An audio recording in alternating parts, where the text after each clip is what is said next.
Your Excellency, kindly say after me. This is the oath of allegiance. I,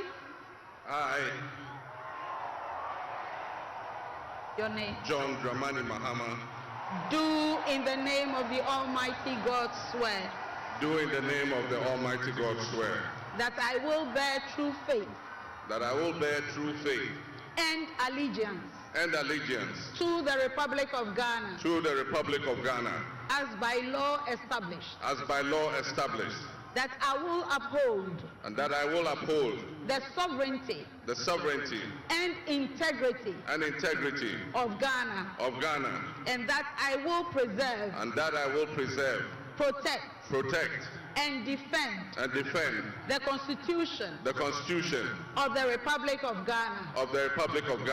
So help me God. So help me God.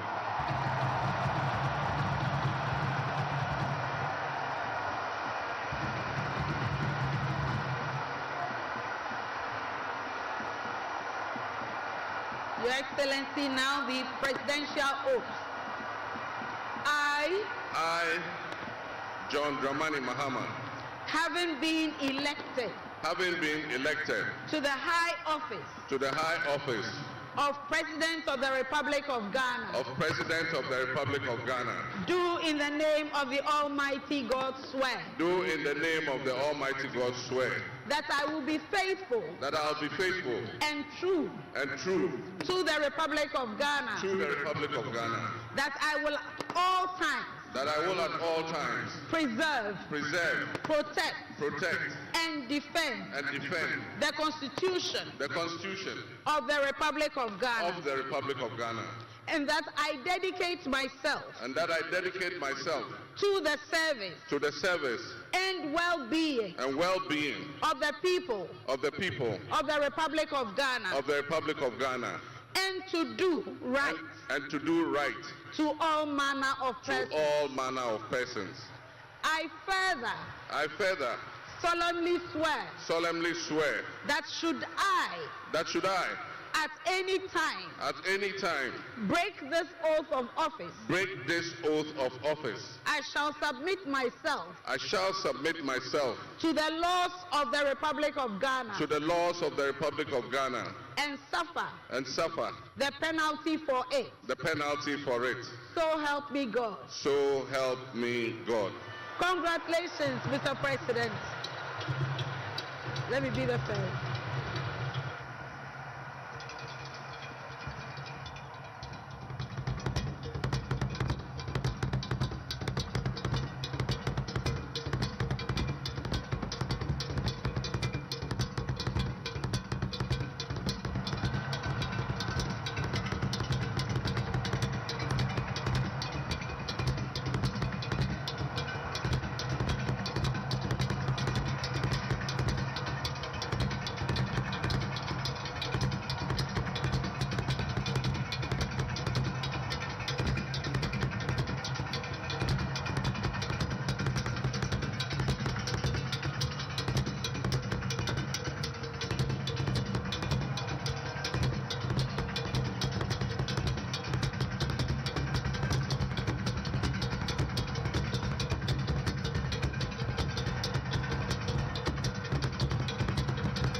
Culture and steady in its pursuit of progress. Today we celebrate a momentous occasion in our nation's history as we welcome the newly elected President, His Excellency John Dramani Mahama.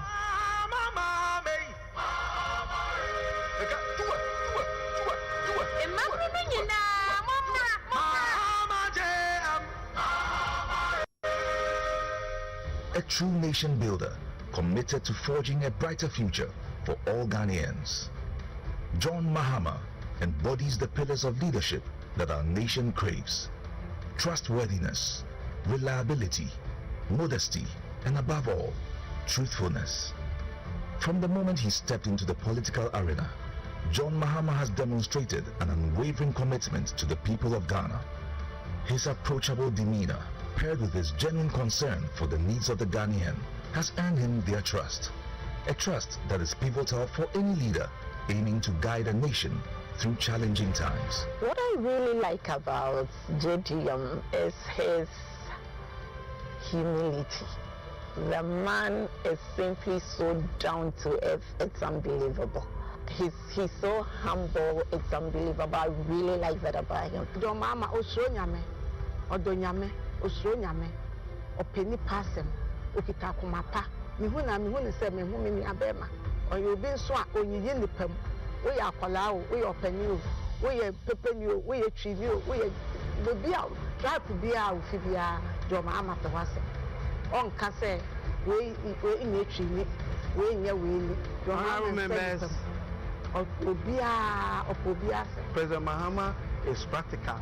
He communicates his issues very, very well. And he understands the Ghanaian politics very well. He understands the Ghanaian people very well. And that is what I like about him. The brand, John Dramani Mahama, is not just a name. It represents resilience, strength, progress, and empathy. I believe John Dramani Mahama is loved by many. His personality... And now, on your behalf, invite His Excellency, the President of the Republic of Ghana, to deliver his inaugural address. Your Excellency, you may now proceed to do so.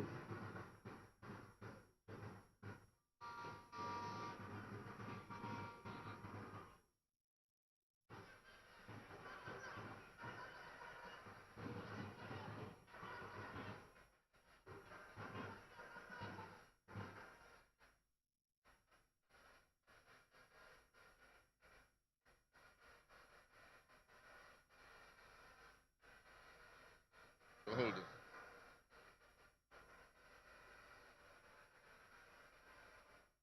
The Right Honorable Speaker of Parliament, Honorable Members of Parliament, Her Excellency, the Vice President of the Republic of Ghana, Jane Naana Opoku-Agyemang, Her Ladyship, the Chief Justice, Your Excellency, Bola Ahmed Tinubu, President of the Federal Republic of Ghana, and special guest of honor for this occasion, Your Excellencies, Presidents heads of government and development agencies, Your Excellency Nana Addo Dankwa Akufo-Addo, and former presidents, Your Excellency Dr. Mahamudu Bawumia, distinguished invited guests, ladies and gentlemen, my brothers and sisters. I wish you a good morning, and we give thanks to the Almighty God on this occasion. Our Father who art in heaven, we thank you for giving us this day, a day that offers me, your humble servant, a unique opportunity to work to reset our dear country, Ghana. 32 years ago, on January 7th, Ghana made its first and most successful democratic transition, a reset, with the swearing in of the newly democratically elected President, Jerry John Rawlings, of blessed memory. Our nation was returned to a multi-party democracy with a new constitution that went into effect, and the Fourth Republic was officially established. I refer to it as a reset because on that day in 1993, we made our fourth attempt at establishing a democratic system of government with term limits based on free, fair, and transparent elections. The handover of power on January 7, 2001, between former President Jerry John Rawlings and at the time the newly elected President John Agyekum Kufuor, tested that reset, and our nation passed with flying colors. So today, with my induction as the new President of the Republic of Ghana, history is being made once again. And it is a history worth repeating every 4 years with each newly elected president. Today, we're also making a different kind of history, one that speaks to our maturity as a democracy, a nation of citizens enfranchised with the authority at the polls to determine their political future. Today's exercise between the outgoing President, His Excellency Nana Addo Dankwa Akufo-Addo, and I feels a bit like a deja vu. That is because 8 years ago to this day, on January 7, 2017, we shared this same space and performed this same transitional exercise. At the time, I was the outgoing president, having served one term, and he was the incoming president, having been given a mandate by the people of Ghana to lead this great nation of us. He and I both understood on that day, as I'm sure we are today, that it is the people of Ghana that we are elected to serve. Somehow, it seems fitting that it is with Nana Akufo-Addo that I twice shared this stage and this unique historical distinction, because Nana Akufo-Addo and I began our national political careers in Parliament in the same year, 1996. He has always greeted me with warmth, a firm handshake, and a smile, and he is perhaps the only person in my life who has persistently chosen to call me Johnny. While we belong to opposing political parties, we shared a sense of mutual respect. In those early days, we probably could not have imagined that destiny would bring us to the leadership of our respective parties, and that we would have to face off 3 separate times as we each vied for the highest office of the land.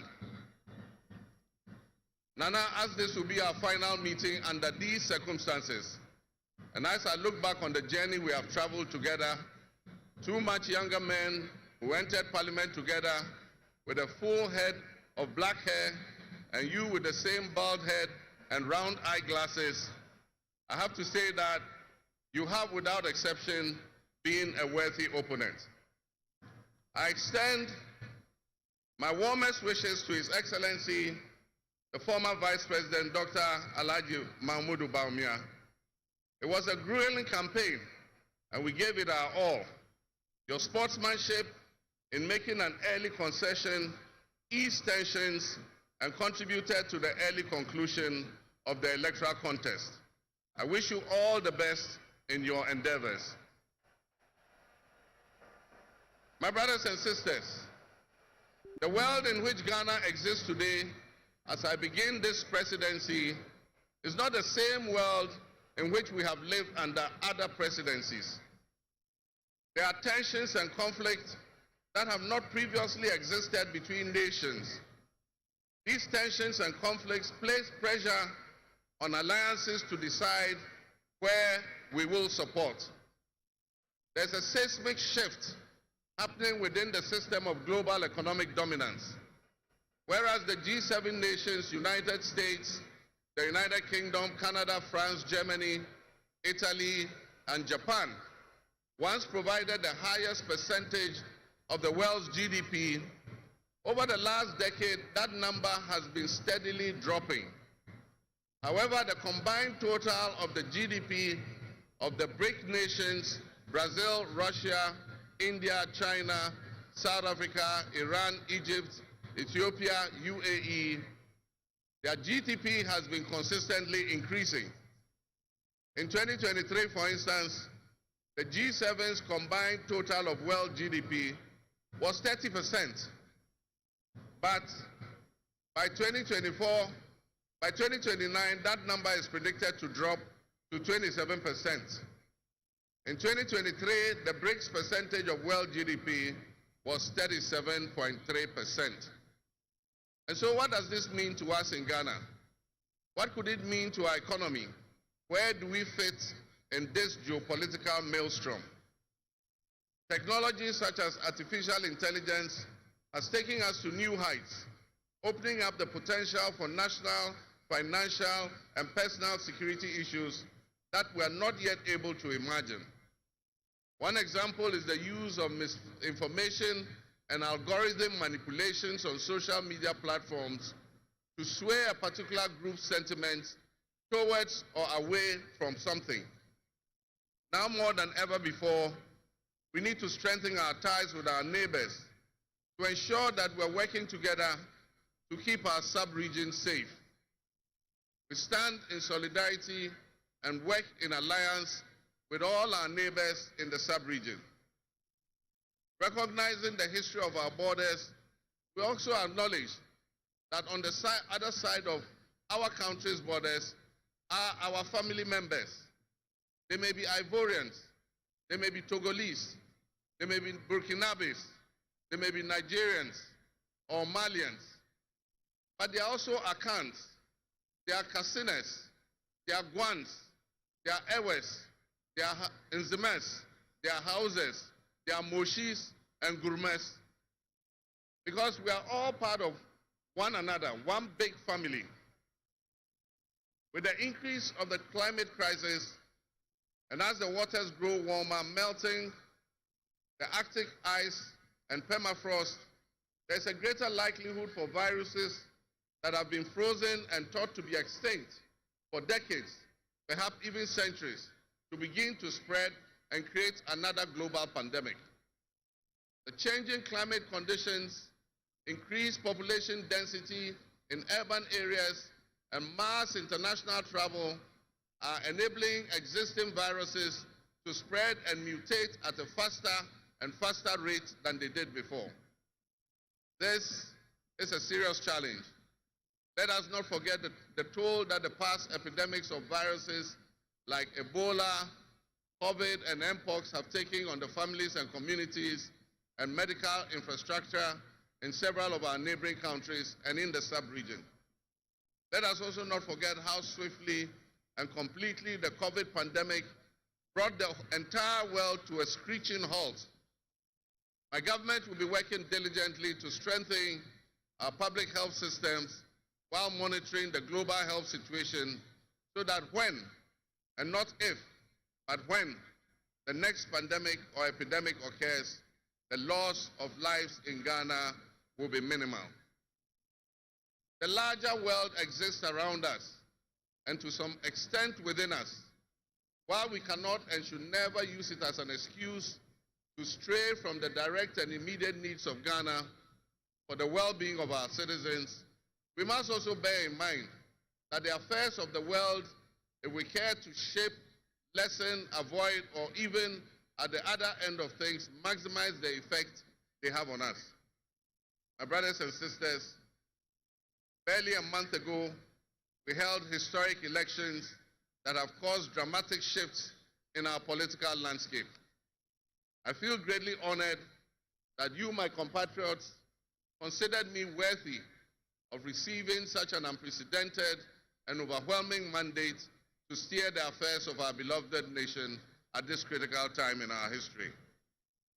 The magnitude of this victory in the presidential elections and the gains that were made by my party, the National Democratic Congress, in the parliamentary elections naturally and justifiably resulted in great joy and celebration across our country, Ghana. But celebrations, no matter how justified and how well earned, must be supplanted by discernment, sobriety, and deeper insights into why we received this kind of mandate in the first place. By voting as you did on December 7th, the Ghanaian people conveyed a powerful message, yet often overlooked by us politicians. This message was powerfully emphasized by a giant of American political history, President Ronald Reagan, when he declared at his inauguration some 40 years ago that governments have no power except that granted by the people.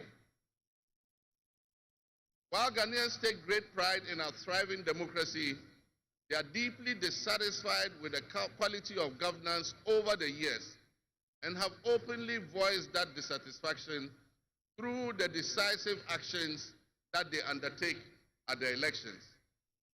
Our people also understand that democracy is not just a token adorned with periodic elections followed by pomp and pageantry with the establishment of a new government.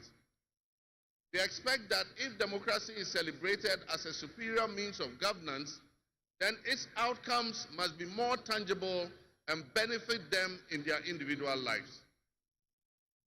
Any honest introspection and reflection on the pulse of our nation would reveal that many within our population do not feel that they have benefited from or partaking in this democratic dividend. Where people buffeted by severe economic crisis and hardships, and in the last few years, we have lurched from crisis to crisis. But there is hope on the horizon. Today should mark the beginning of a new opportunity, an opportunity for us to make a difference in our governance and our economic management. We shall reset our dear nation, Ghana.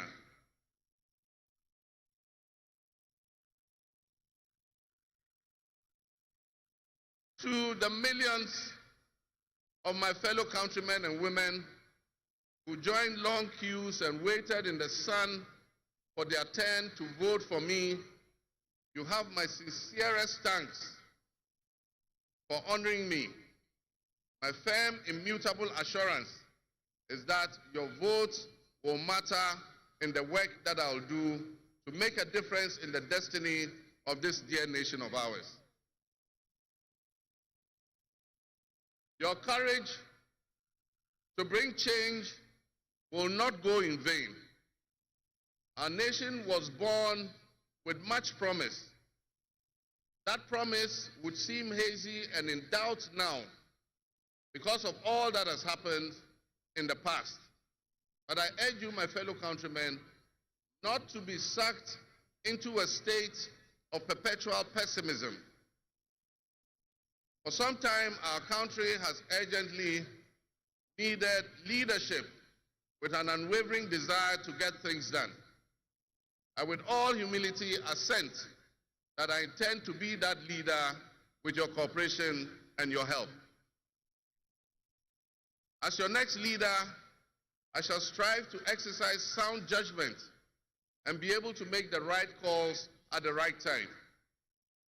I will have the humility and presence of mind to take responsibility for any challenges and be willing to act firmly and timeously to resolve the challenges that we face as a nation. Since the elections, I have read and heard the word hope used many times in relation to my presidency and what it should offer the citizens of Ghana. I intend to speak plainly and clearly to you today, and every time I address you subsequently, I intend to always tell you the truth. The circumstances we find ourselves in are indeed dire, but even so, I'll be decisive and swift in my actions. We'll focus our initial efforts on 4 critical areas. The first is economic restoration and stabilization of the macroeconomic environment. The second is the improvement of the business and investment environment to ensure that Ghana is once again open for business. The third is governance and constitutional reforms. And the final, but not the least, is accountability and the fight against corruption.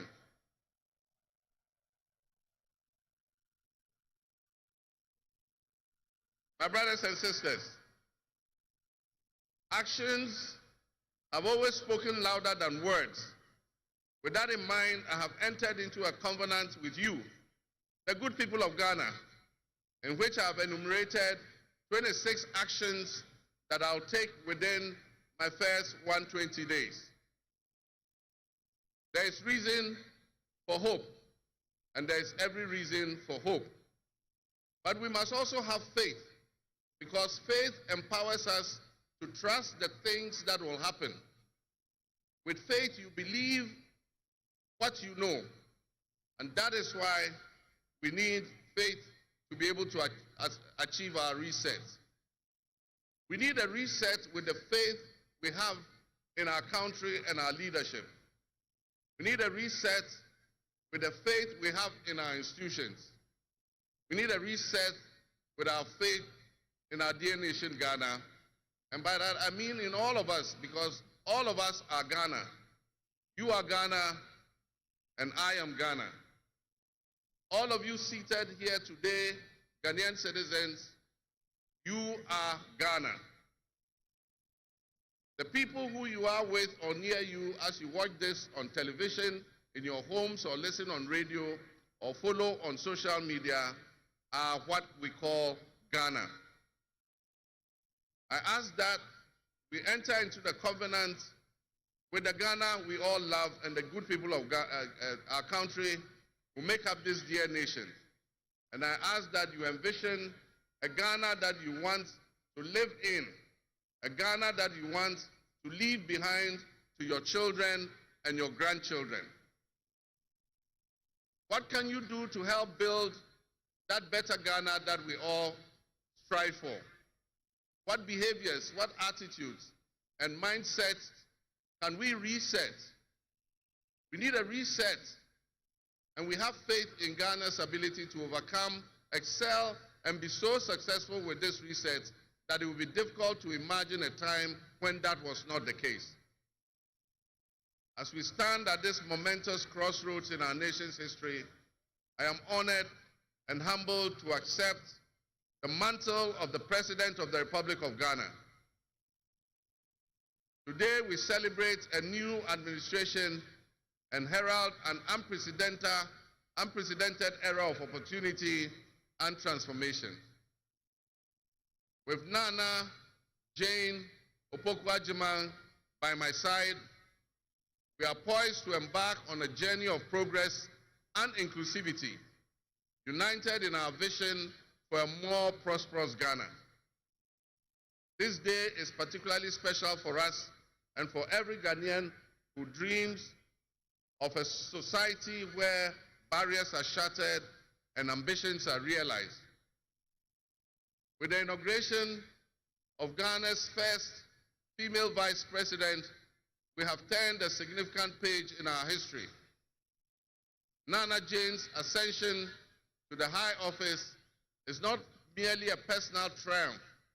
It symbolizes our collective commitment to fostering a nation where gender equality and female representation are cherished and amplified.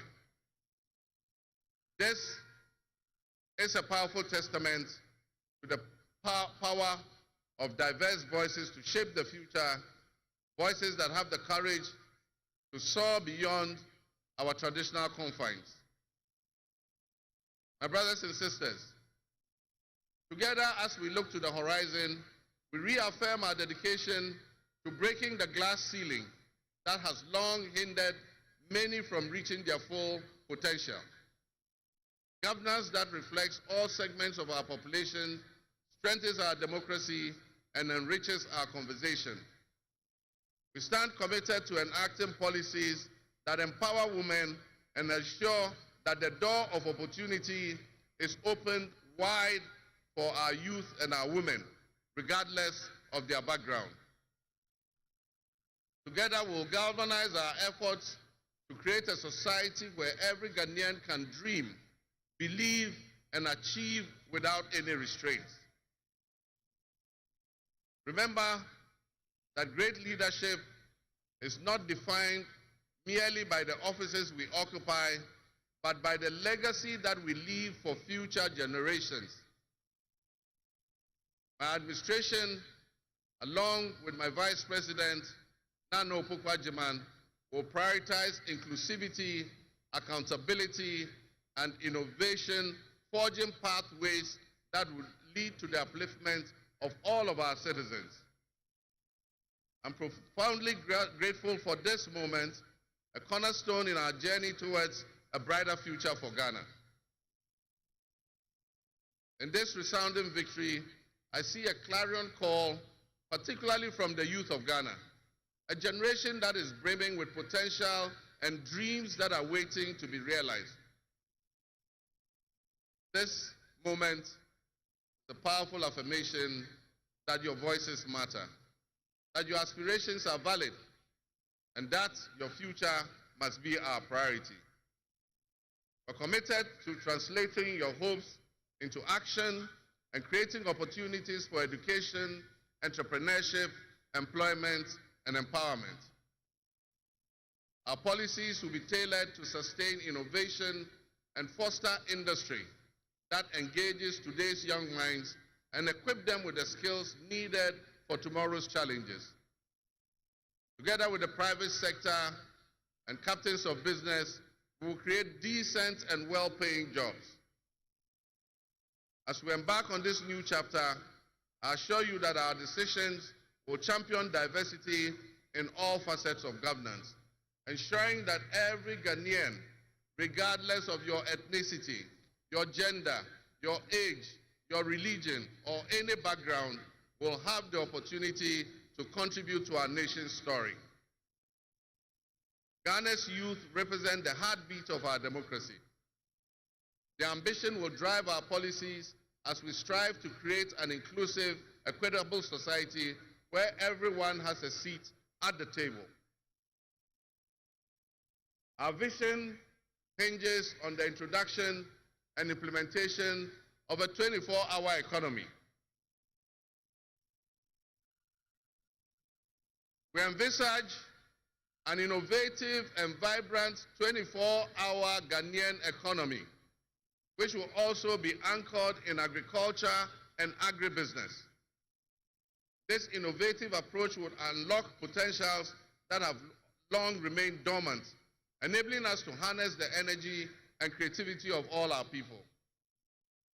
Just imagine a Ghana where our markets are alive and bustling at all hours of the day, with responsive public services accessible at all times, such that businesses can operate flexibly to meet the diverse demands that they are subjected to. And young people, including entrepreneurs, can find opportunities regardless of traditional institutions. The 24-hour economy model will also bolster job creation for the young people, stimulate local industry, and attract foreign investments, and allow us to build resilient communities and a sustainable future. This vision extends beyond mere economic transactions. It symbolizes empowerment, the empowerment of every Ghanaian to contribute to our national progress. My fellow citizens, this vision will allow us to embrace diversity, to cater to varied lifestyles and preferences, and foster a culture of inclusion, ensure that every citizen can enjoy the fruits of his hard work. To the business leaders and entrepreneurs, I invite you to support this new model and join me in shaping a business environment where creativity thrives and where the fruits of your investments contribute to the collective welfare of our nation. Your role in driving our economy forward cannot be overstated. Your innovation and dedication will be a backbone of our success story. And I pledge to you that we would look at the tax regime and rationalize them so that they are more transparent and fair. Members of the business community, I assure you, Ghana is open for business again. Let me thank you, Your Excellencies, my fellow presidents, for leaving what is a busy schedule behind and coming to join us at this ceremony. Your presence brings honor to this inaugural ceremony. And I want to extend my heartfelt thanks to all of you and to our sister countries who have traveled from near and far to be with us today. Your presence is a testament to the strong bonds of friendship and cooperation that exist between our nations. And I promise you I will work to foster the partnerships that transcends our borders, and I'll work collectively with you towards regional stability, economic growth, and mutual respect between our nations. To my friends from across Africa and the world, I thank you and welcome you to Ghana. And in our local parlance, I say Akwaba to all of you. To my family and fellow citizens, my wife Lodina, I thank you for your unwavering support and commitment to our shared vision. This journey is not mine alone. It belongs to all of us. It belongs to each of you. Let today be the dawn of a new era of hope, an era of job creation, an era of accountability, an era of institutional strengthening and resilience, and an era of unparalleled potential for all Ghanaians. We will write the next chapter in Ghana's story, and it will be one of promise, transparency, and transformative progress. My fellow citizens, this is a patriotic call to action for all of us to participate in building a nation that lives up to its promise, where hope thrives and dreams become a reality. Together, let us cultivate a brighter future for our beloved Ghana, where unity, progress, and equality are not just ideals we aspire to, but are the very fabric of our nation. In closing, I invite you to partner with us on this journey. Together, we can create a brighter future for our beloved Ghana, where unity, progress, and equality are not simply goals we are aiming for, but are the cornerstone of our society. Let's work hand in hand to foster these values and strengthen our nation for everyone. My fellow citizens, our invited guests, I thank you very much.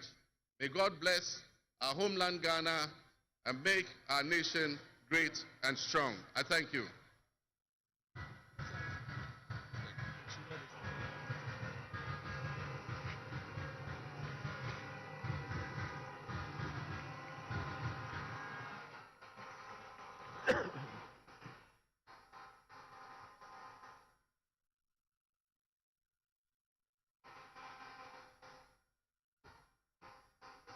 Yeah.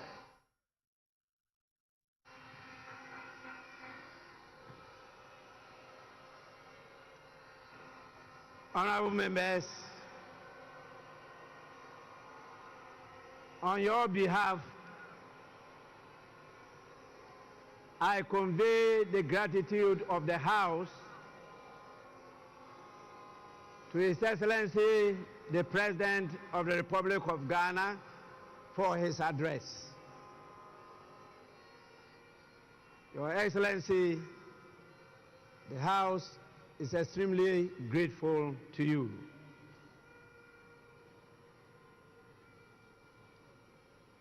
Honorable members, may now we have the presence of our special guest of honor in the distinguished personality of His Excellency Bola Ahmed Tinubu, the President of the Republic of the Federal, I should say the Federal Republic of Nigeria. It is my honor to now invite him to deliver his address. Your Excellency, you are welcome to do so now.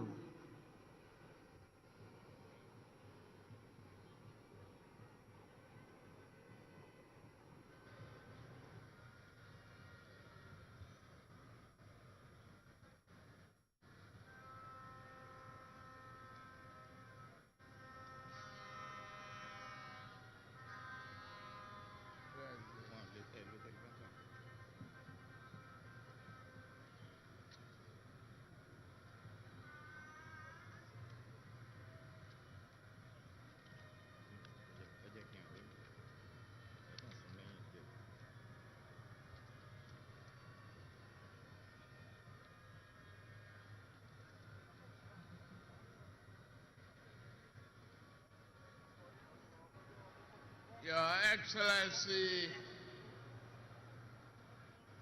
President of the Republic of Ghana, Head of State and Government here present, Right Honorable Speaker and members of Parliament of Ghana, members of the diplomatic corps, eminent personalities here present, distinguished ladies and gentlemen. It is always good when a friend and brother can visit the home of a close neighbor to celebrate his success and progress with him. Today, we celebrate African democracy as Ghana and our beloved people mark the transition from one democratic government to another. This moment does not merely symbolize another milestone in the evolution of Ghanaians' democratic society. It further demonstrates that in West Africa, we are capable of democratic and productive endeavors. It is time that our continent critics stop forgetting the strides that Ghana, Nigeria, and others have made. We need not prove ourselves to them. We have nothing to prove to anyone except ourselves. We will lift our nations out of poverty and build strong and resilient economies for our people. Today, I am here not only as the President of the Federal Republic of Nigeria, but also as an African in resolute support of Ghana and our people. This moment is a source of pride and honor for Ghanaians, the entire continent, and its diaspora. The sun is out and the sky may be blue, but I see today a black star rising high in African sky. This black star shines over this nation, and its rays spread across this continent with a sense of shared history, hope, compassion, unity, devotion to our common welfare. While others may seek to demean Africa and keep brothers pitted against brothers, that shining star reminds us of who we are. Better yet, it reminds us of who we can be. That star reminds us always to strive and work together, bond together, even when we disagree. We must choose the path of peaceful dialogue.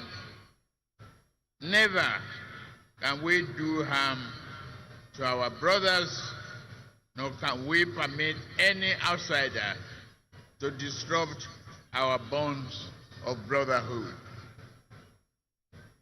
The spirit of Ghana, the first Republic President, Osagyefo Dr. Kwame Nkrumah, is here present today, lifting that star higher and higher. Just as Ghana draws inspiration and a well of strength from Kwame Nkrumah and many of his past leaders, Nigeria similarly draws inspiration from its founding fathers, who not only fought for our independence, but also cherished the close relationship between our two nations. May we always walk in the way and in the spirit of these enlightened leaders. Ghana is in harmony with that spirit, and President John Mahama inauguration today reflects that. Your new president is a man of patriotic vision and substance. He loves his nation and his people to the core. He believes that your nation has a mission and intend for you all to fulfill it. No one can ask more of a leader than that. President John Mahama and I share a deep friendship. My dear brother, I'm here to walk with you. You know you can count on Nigeria's support at any given time. You call on me. We are your brothers and sisters. We shall always be there for you. May your administration be a profound success and progress for you, Ghanaians, and the entire region. I am confident that new government under the leadership of President John Mahama will work with Nigeria to strengthen this powerful bond, leading to greater shared progress, prosperity for the people of our two nations. I have no doubt that your administration will bring about positive change and progress. Your accession to the power should also mark a new and invigorating momentum in pursuing sub-regional and integration and progress. With laser focus, we can tackle our people's most pressing problem of poverty, youth unemployment, instability, insurgency, and many other problems hampering our desired progress. May Ghana's democracy continue to grow stronger. May progress and prosperity be your portion.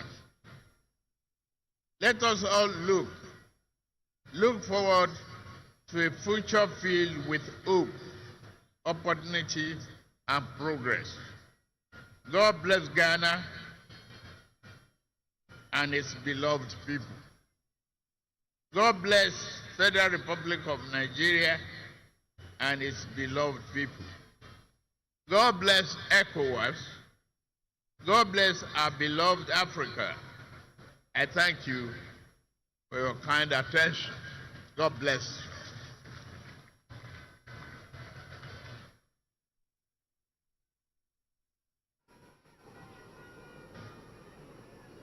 Honorable members, we are indeed inspired by the warm words of His Excellency, the President of the Federal Republic of Nigeria.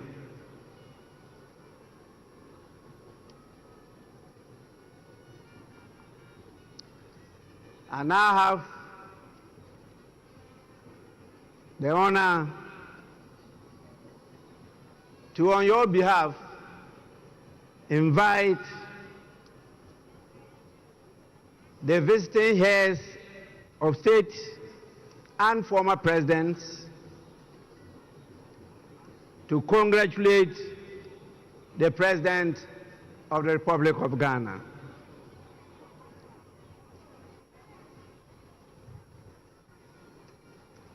I have a real tall list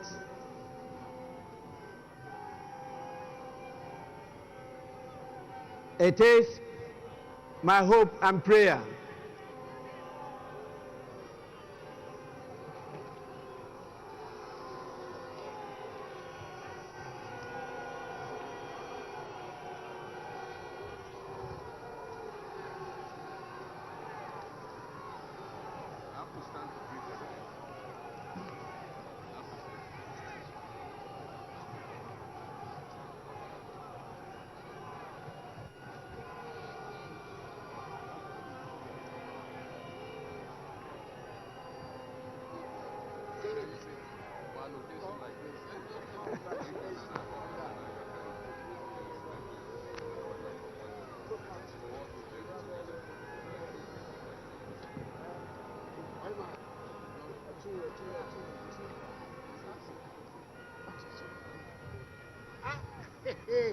twice elected in my kingdom.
as highlighted by the President and our special guest of honor, His Excellency Ahmed Bola Tinubu of the Federal Republic of Nigeria.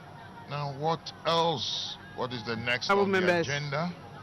Because very soon we will witness. Honorable members, I will now, on your behalf, call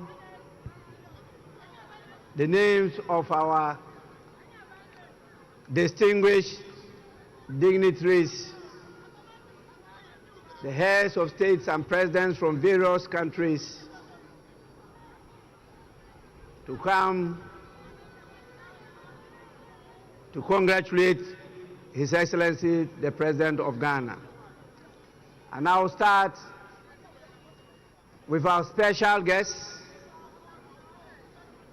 the President, the Commander-in-Chief, and the Head of State of the Federal Republic of Nigeria, the person of His Excellency Bola Ahmed Tinubu, to lead in this whole exercise. Your Excellency, you may proceed to do so now.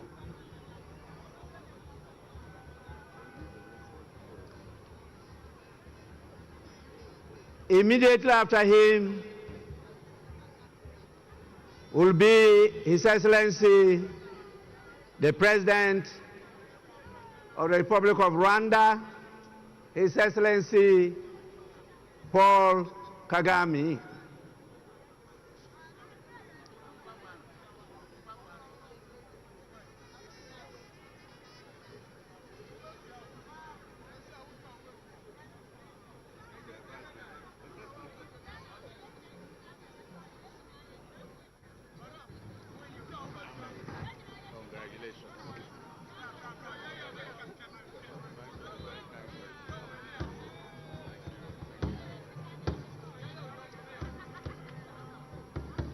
Then follows His Excellency the President of the Republic of Togo, His Excellency Faure Gnassingbé. After him comes His Excellency the President of Benin, the Republic of Benin, in the person of Patrice Talon.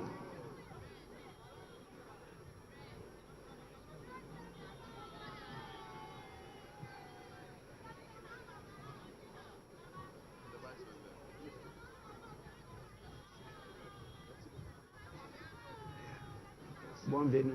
Merci beaucoup.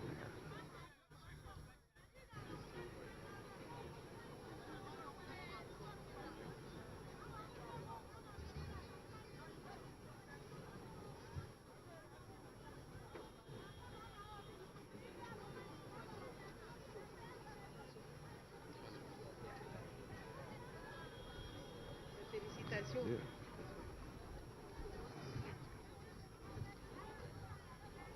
Then follows the President of Gambia, His Excellency Adama Barrow. After him, we have His Excellency Brigadier Julius Maada Bio, the President of the Federal Republic of Sierra Leone.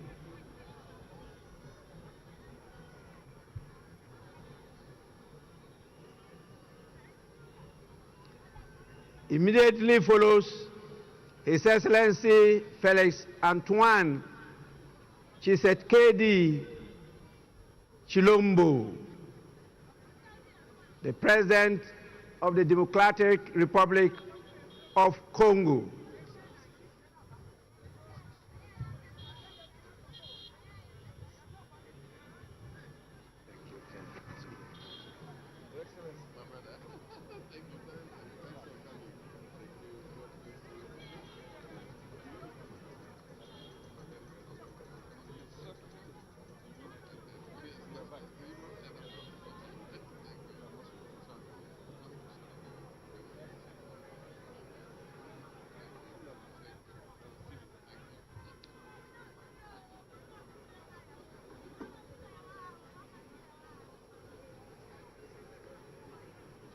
After His Excellency,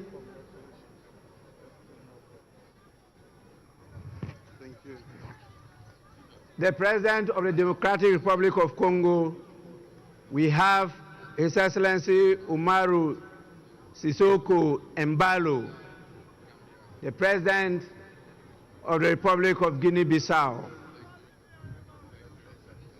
After him follows the President of the Republic of Cabo Verde,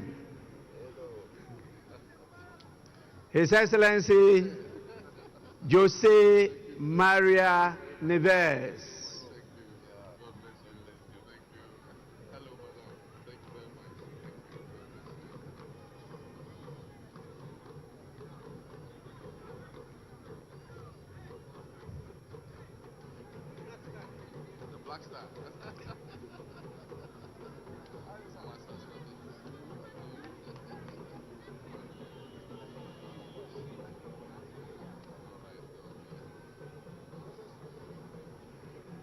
After the President of Cabo Verde, we have His Excellency William Samoei Ruto, the rural boy, who is the President of the Republic of Kenya.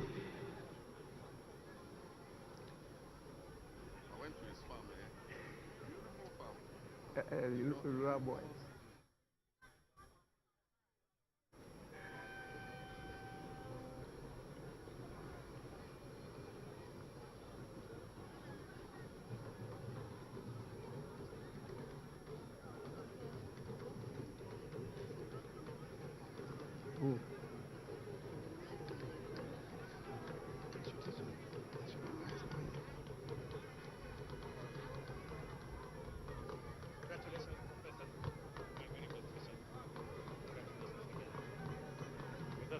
The rural boy. Thank you very much. You're welcome.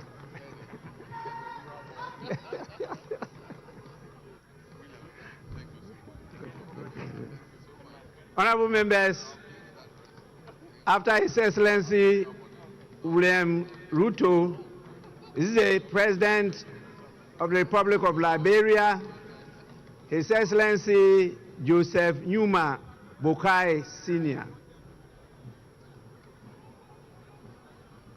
We also have His Excellency the President Nangolo Mbumba.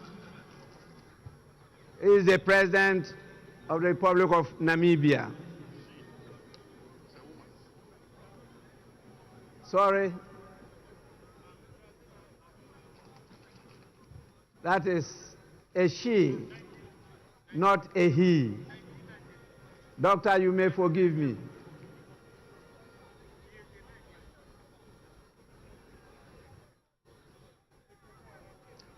After Her Excellency, the President of Namibia, is His Excellency Bassirou Diomaye Faye, the President of the Republic of Senegal.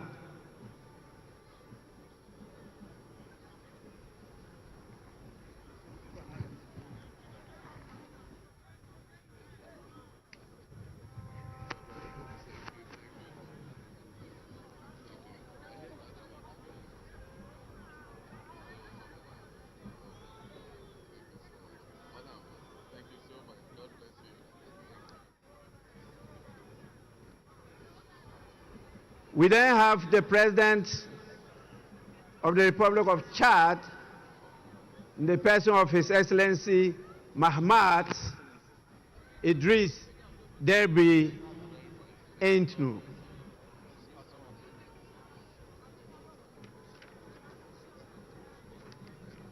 After him, we have the President of the Republic of Botswana, His Excellency Duma Gideon Boku.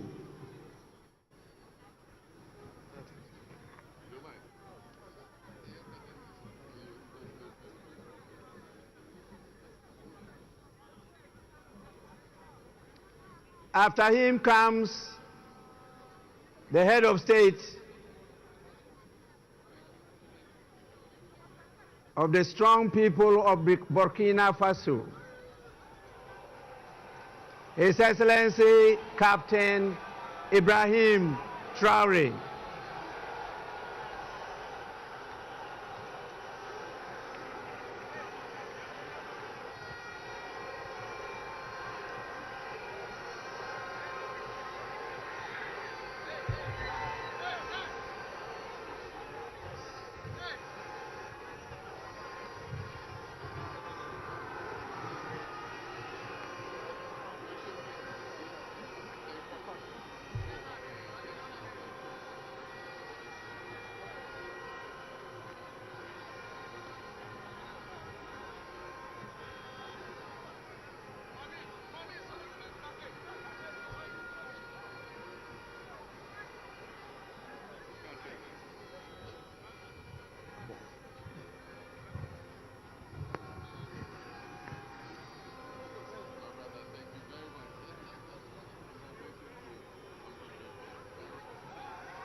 Honorable members, the full meaning of Burkina Faso means strong men and women of integrity.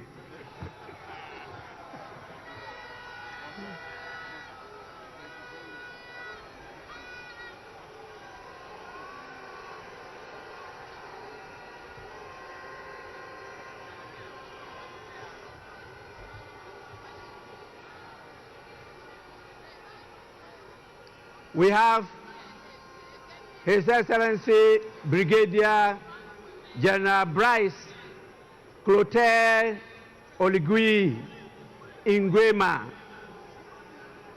the President of the Republic of Gabon. After him, we have His Excellency Mamadi Doumbouya, who is the President of Guinea-Conakry. And after him, we have the Prime Minister, Abdoulaye Maïga. He's the Prime Minister of Mali.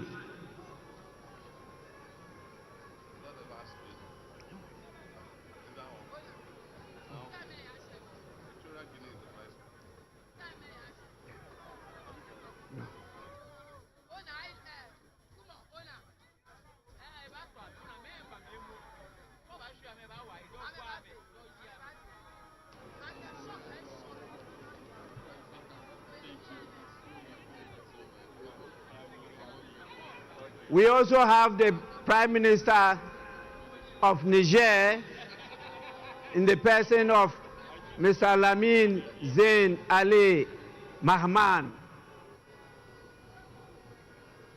and the Prime Minister of Haiti, His Excellency Fritz Alphonse Jean.